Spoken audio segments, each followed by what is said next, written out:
what is the point of life? What do we gain from all our work, toil, and strife? Ecclesiastes introduces us to a wise man who sought to give these questions a reply.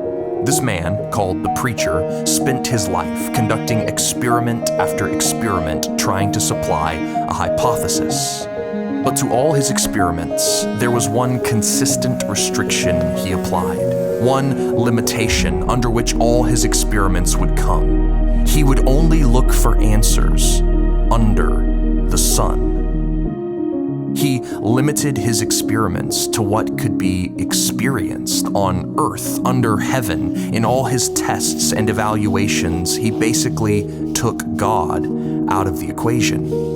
He let his sight be confined to only look at the world around him, and all he was able to find is that the answers he sought here on earth were vain, absurd, and impossible to define. And so he concludes, vanity of vanities. Everything is vanity. This is his most constant reply. For everything that takes place under the sun defies all sense, like chasing after the wind. It's a useless exercise. Vanity of vanities. Everything is vanity. And he is so passionate about this message and speaks with such urgency because the experiments recorded in Ecclesiastes aren't just philosophical, they are his autobiography.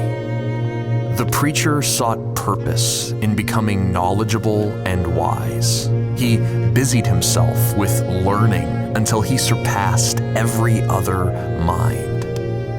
But the more answers he demanded, the more questions they supplied.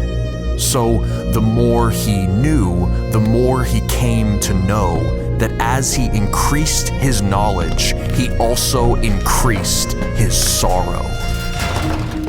And so, when knowledge and wisdom could not provide answers to his questioning, the preacher concluded, vanity of vanities, everything is vanity. The preacher tried again, but this time with something more tangible and immediate. He sought out pleasure and experience.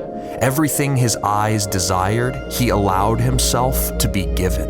He surrounded himself with wine and women, with food and riches. He sought out comfort and decadence, wild parties and explorative romance. He tried to find the point of life in anything that seemed appealing, but all of it was deceiving. None of it delivered purpose or gain, satisfaction or meaning. None of it was permanent. All of it was fleeting. So he concluded, vanity of vanities. Everything is vanity. Then, he thought, if all our work is futile and the point of all our toil ultimately fails, then he would find a way to be content in doing the work itself. So he gave himself to his labor, to enjoying it and to doing it well.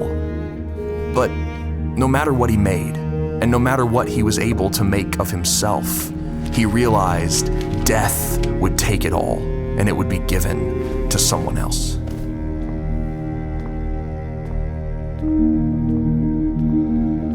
Everything was the same. Wisdom, pleasure, toil, and wealth, work, success, or living wisely and well. None of it could make sense of the world under the sun. Nothing could give a point to life before death said it was done.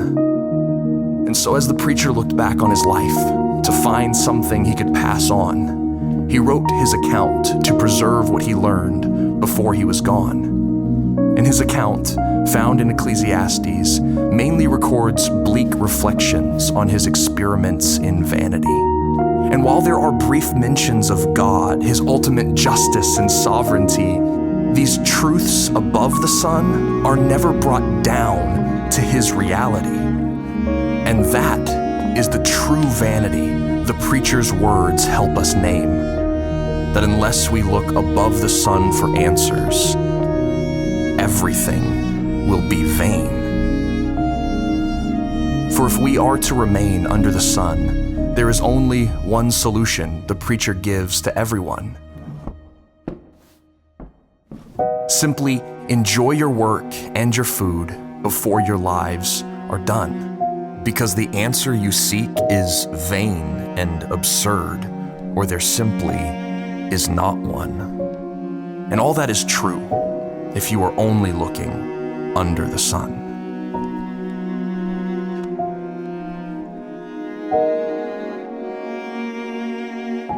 But the preacher is not the only voice found in Ecclesiastes' lines.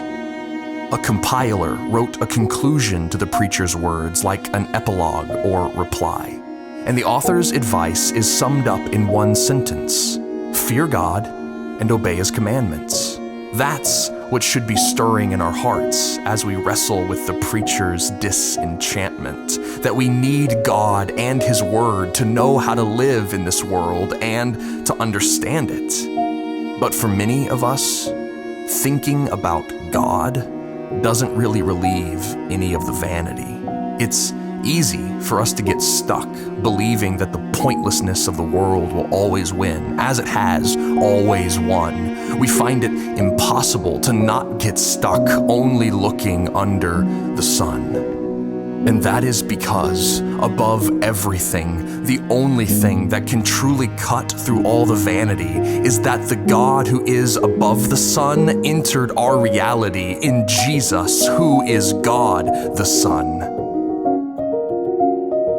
He removed the restriction the preacher applied to his experiment, for he brought heaven to earth to bring us life and show us how to live it.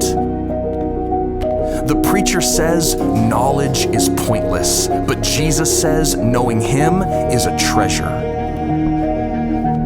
The preacher says our desires can't be fulfilled. Jesus says He is our ultimate pleasure.